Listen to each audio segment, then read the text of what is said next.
background, and action. In the mid-90s, James Cameron pitched an idea to 20th Century Fox, a film about the RMS Titanic, the unsinkable ship that sank. The budget was enormous, the idea too ambitious, and the risk inestimable. But Fox greenlit the project, and thus the epic nightmare began. Jim Cameron's Titanic was beyond anybody's expectations. We knew when we were working on it, it was going to be epic. Filmmaker James Cameron has a reputation for running over budget and out of time. This film is doomed as the liner itself. Between building a model ship, James Cameron brought Titanic back to life. Yelling at crew members, You're not following what I'm saying.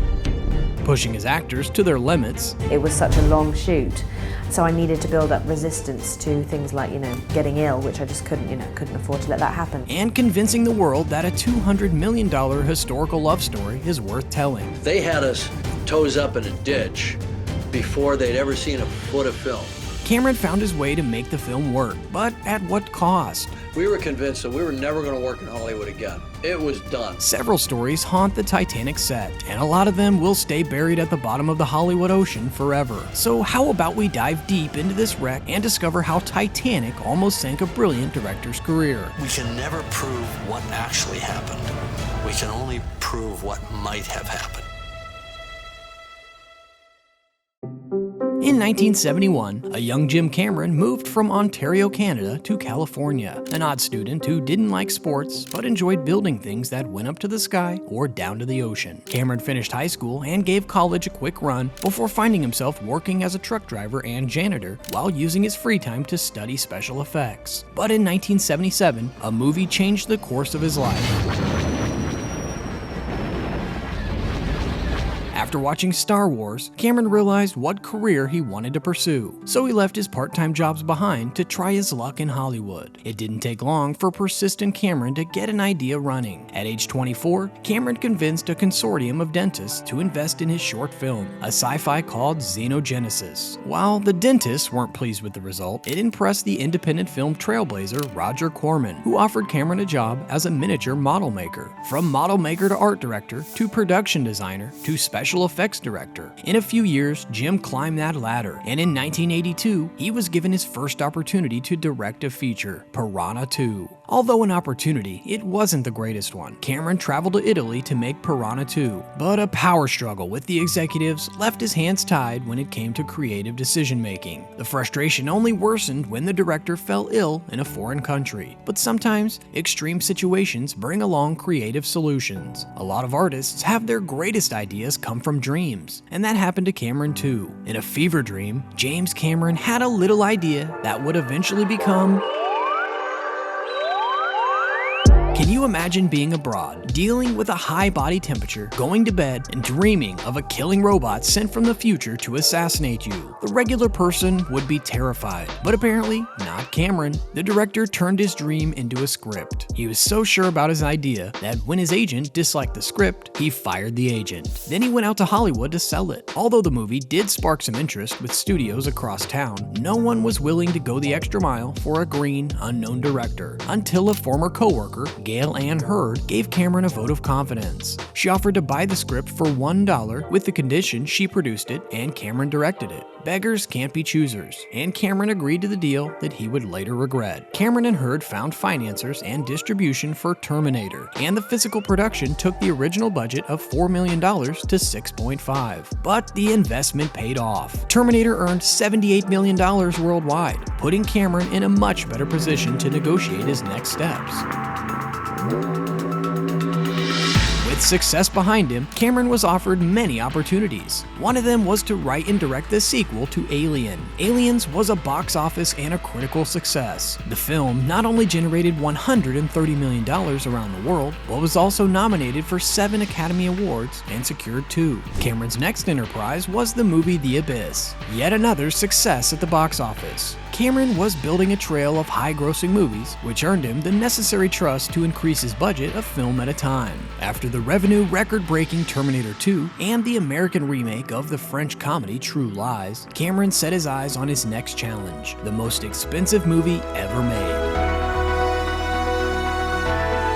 The Titanic was epic, from its rise to its demise. But what no one saw coming was how chaotically epic its movie would be, and that the captain in charge would be so intense. I'm constantly fascinated by the engineering, the hardware, the forensics, and I'll get very excited about the ideas, you know. This discovery of the Titanic wreck in 1985 changed Cameron's life. He was so fascinated by the underwater images that he couldn't stop inspiration from flooding his artistic mind. The ambitious director set his mind on telling the story about the famous ship. There's only one way to do that, which is through characters that you really love and care about.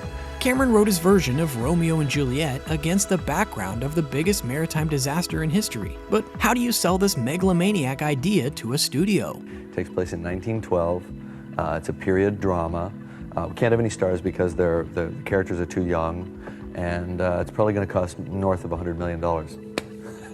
And everybody dies at the end and there's no sequel. The executives agreed to read the script and immediately hated how much they liked it. Going into the production would be similar to searching for the wreck in a big wide ocean floor. If it doesn't work out, it's a huge waste of time and money. Fox wanted a partner to dive into this expensive adventure, while Cameron started his part of the deal: bring the pages to life. He cast Leonardo DiCaprio and Kate Winslet, built a model ship in Mexico, and began understanding the magnitude of the needed special effects. We acted out all the scenes on deck with toy soldiers and a little video camera, and studied what the angles would need to be, and learned our environment. And then we decided this will have to be an effect, that'll have to be a set. Everything about the production was grand. Building a modular boat that could sink and rise became more and more complicated and expensive. The number of people involved was exorbitant, and Cameron knew exactly what he wanted and would not take a fraction less of his vision. The perfect formula for problems. With a set filled with freezing water and electricity, Cameron's crew had to ensure everyone was safe while making cinema history. I think the toughest challenge was safety at all times. If Titanic was made with today's technology, many of its scenes would be computer generated, but not back in 1996. Most of what we see on screen was made in camera, with practical effects, and there was no room for error, as a retake of water crashing in and destroying the first-class saloon cost more than the studios could afford. Speaking of costs, at this point in production, it became clear to everyone involved that the original budget of $120 million would not be enough.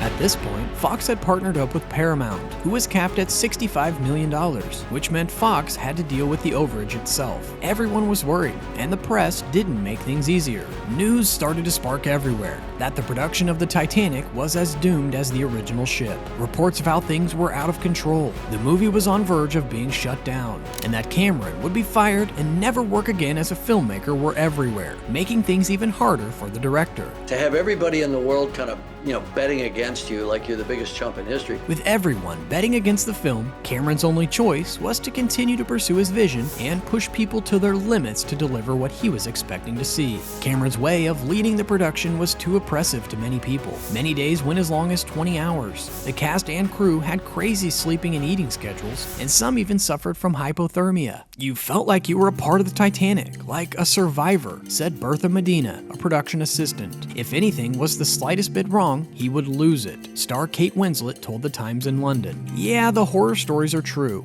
said the first assistant director, Sebastian Silva. If anything, the fault of the movie is just its sheer size. It was just so huge, there was no way to control it. We had 20 guys on bungee cords below us, falling on top of each other and bouncing off girders. And that's not to mention that one time in Nova Scotia, where over 50 members got PCP poisoning from a clam chowder served by the catering company. Well, some say the perpetrator was someone who had beef with the caterers. Some theories revolved around how much Cameron was disliked by his team. The operant theory was that I was such a psychomaniac that they were trying to get back at me, but I reject that theory out of hand for obvious reasons. For producer John Landau, with the number of people and the difficulty level, it was as if Cameron was leading an army, and every army needs a strong general to win the war. People might not have been happy about the amount of effort they had to put in to make Cameron's vision a reality, but as the results started to show, they knew something was right, and in the end, everyone got on board of Cameron's ship. I've never had this happen with an actor in my life before or since. Kate gets up there, she takes one look at the sunset, She turns to me and screams, "Shoot!" The shooting lasted for 160 days, but things did not get any easier after the first step was completed. Cameron had a film that cost roughly $1 million per minute of screen time, and a 3-hour movie meant fewer screenings in theaters. When Fox asked James Cameron to cut 1 hour from the movie, it did not sit well with the dramatic director, who supposedly said over his dead body. Eventually, the puzzle began to take form. Early test screenings gave Cameron and the studios a hint that their crazy idea might work. And at that moment, when I heard the audience response, and there was a woman sitting behind me that just literally narrated the whole movie from her perspective, you say you don't like him, but you're holding on to his hand now, aren't you? And I thought, wow, this movie really works. Maybe it's not a disaster. Well, we all know the end of the story. Unlike the real ship, it was not a disaster. Titanic was released in December of 1997, and it ran in theaters for 10 months, making over $1.8 billion in revenue worldwide. It became the highest-grossing film in history, surpassing Jurassic Park and holding the record until Cameron broke it with his following success, Avatar, in 2010. It was a pretty crazy time to go from the depths of despair to the height of triumph.